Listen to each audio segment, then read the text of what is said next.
सहारनपुर के अंदर मेयर चुनाव में जिस तरीके से माहौल गर्माता जा रहा है, बयानबाजियां ऐसी हो रही हैं जिससे माहौल गर्म हो रहा है। आज हम बात करेंगे विधायक राजीव गुंबर और बसपा के एक नेता ने जिस तरीके से इस खास वर्ग को उकसाने की कोशिश की है, उनको लेकर कांग्रेस क्या सोच रही है। कांग्रेस के मेयर प्रत्याशी प्रदीप वर्मा एडवोकेट इस वक्त हमारे साथ मौजूद हैं। वर्मा जी, आपने बयान सुना होगा राजीव गुंबर का और बसपा नेता का। सबसे पहले बात मैं भाजपा की करूँगा। विधायक राजीव गुंबर ने अतीक अहमद पर जो बयान दिया, आप उसे कैसे देखते हैं? मैं वो बयान आपके दर्शकों को सुनवाना चाहता हूँ। सुनवा सकता हूँ?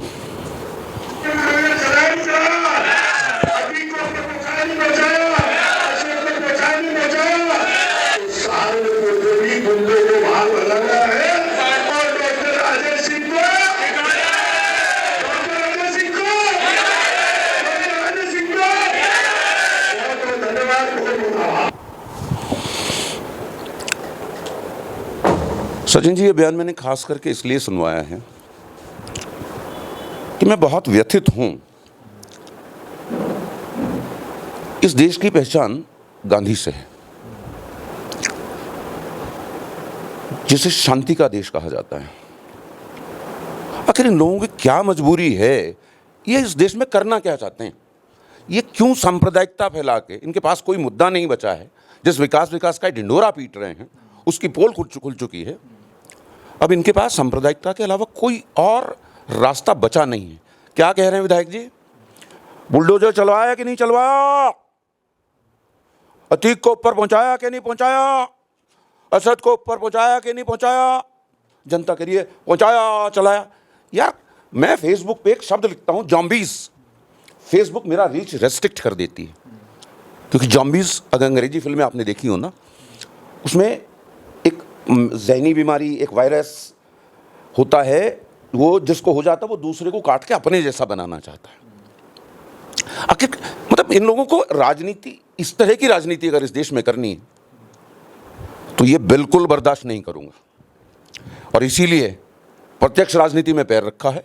विकास, वो सारी बातें बताऊंगा मैं विस्तार से, विजन क्या है, लेकिन एक कम्युनल हार्मनी एक इस देश में कायम होकर रहेगी। ये जो फसाद की राजनीति है ना, ये चलने नहीं दूंगा। वो एक और भी वीडियो आपने सुना होगा, कोई कयादत ढूंढते फिरते हैं हर क्या कहते हैं उसमें, जलसे और उसमें हर मीटिंग में वो कयादत की बात करते हैं। मैं उन कयादत वालों से कहना चाहता हूँ, सेकुलरिज्म अगर कायम करना है ना, तो आप पीछे हो जाइए, क्योंकि जैसे ही आप सामने आके जवाब देंगे तो एक्शन रिएक्शन होता है, और वो ये लोग चाहते हैं। इनके इस एक्शन का जवाब हम सेकुलर सोच के लोग देंगे। ये देश वापस गांधी का देश बनेगा। और अब तब तक चैन से नहीं बैठेंगे जब तक इन सांप्रदायिकता फैलाने वाले दलों को, व्यक्तियों को, जहनियत को नेस्ते नाबूद नहीं कर देते। आपको लगता है जो बातें कही जा रही हैं कि देखिए बसपा और भाजपा में मुकाबला है, तो क्या चीज़ों को उन तरफ ले जाया जा रहा है कि राजीव गुंबर चाह रहे हैं कि उनका वोट बैंक एकजुट ऐसे बयान देकर बसपा नेता मुस्लिमों के लिए कह रहे हैं, तो वो सोच रहे हैं कि मुस्लिम एकजुट हो उनकी तरफ? तो क्या है कि फ्लक्चुएशन की राजनीति हो रही है वोटर्स के बीच? ये फ्लक्चुएशन नहीं, यही राजनीति है। आप वोटों को बांधे रखिए, यही राजनीति है। जनता में कोई विजन डेवलप मत होने दीजिए।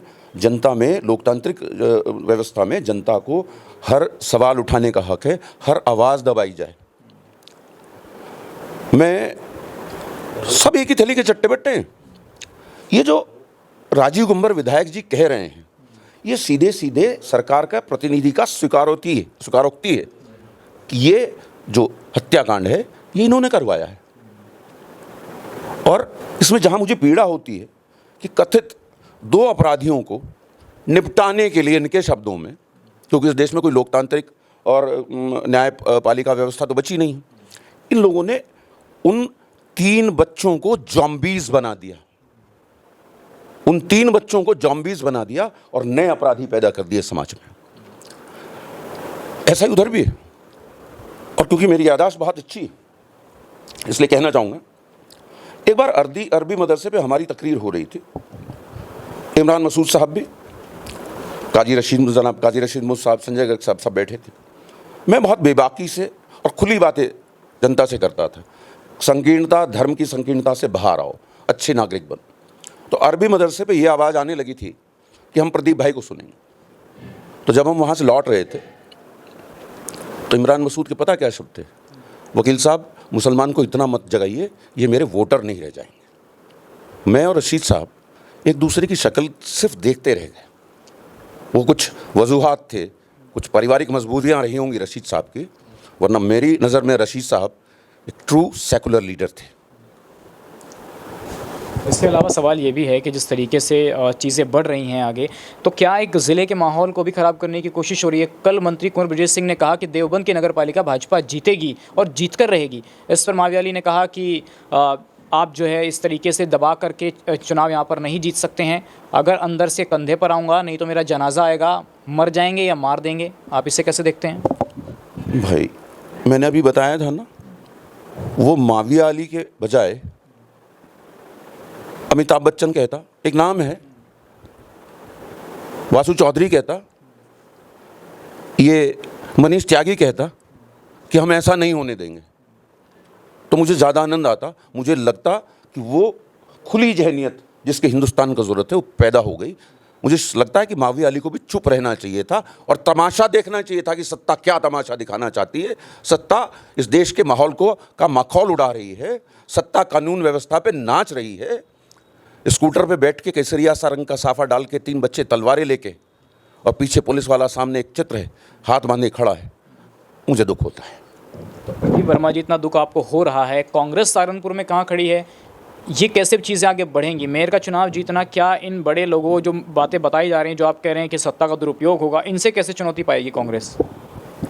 हम वैसे तो सचिन भाई कन्फाइंड रह जाएं मेयर पे ही, एक लोकलाइज इशू पे, क्योंकि लोकतांत्रिक व्यवस्था में 3 संसद हैं, 3 पंचायत व्यवस्थाएं हैं।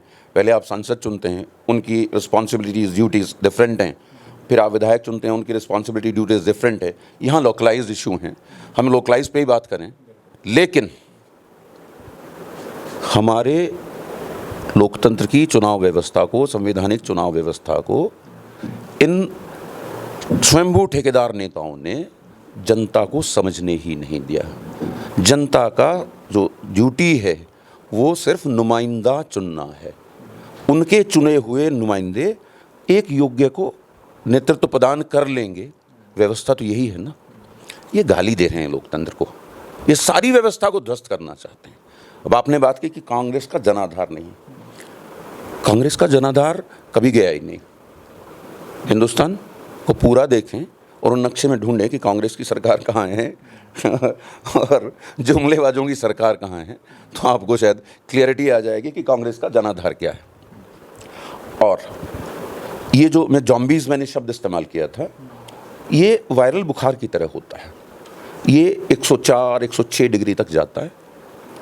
इन्हें नेगलेक्ट कर दो ना, डॉक्टर भी कहते हैं वायरल है, कोई ट्रीटमेंट नहीं है, अपने आप ठीक हो जाएगा। तो ये उस फेज में आ गए हैं। वो जो ग्राफ है ना, अब इसमें डाउनफॉल आना है। तो वो 106 डिग्री तक ये पहुंच चुका है। अब जनता को समझ में आने लगा है कि यार इस बुखार के साथ कुछ हैं अभी और, क्योंकि वो जो लास्ट में इन्फेक्टेड होते हैं ना, अब उस फेज से तो उन्हें भी गुजरना है। जो 106 से बाहर आ गए वो बाहर आ गए। और ये परिवर्तन आप नहीं, ये 24 में आपको इतनी बुरी तरह से दिखेगा, इतने अच्छे रिजल्ट्स आएंगे कि आप खुद कहेंगे कि प्रदीप वर्मा ने जो बात कही थी वो सच होती दिखी। मेरा अंतिम सवाल आपसे ये है कि एक आरोप तो लगता है कि आप बाहर रहते हैं, सुप्रीम कोर्ट में प्रैक्टिस करते हैं, वकील हैं, तो यहाँ की सेवा कैसे होगी? दूसरा, आपको लोग बाहर ही बता रहे हैं, जबकि जन्म आपका सहारनपुर में, तो उसे कैसे देखते हैं आप? भाई, राजनीति, प्रचार और प्रतीकों की जो राजनीति करते हैं ना, वो इस तरह के जुमले फेंकते रहते हैं। मेरा गांव यहाँ से मात्र 4 किलोमीटर दूर जंदेड़ी है। वर्ष 1913 में मेरे पड़बाबा ने शहर में गुजरों की सबसे पहली रिहायश शहर में बसने का जगह का निर्माण किया था।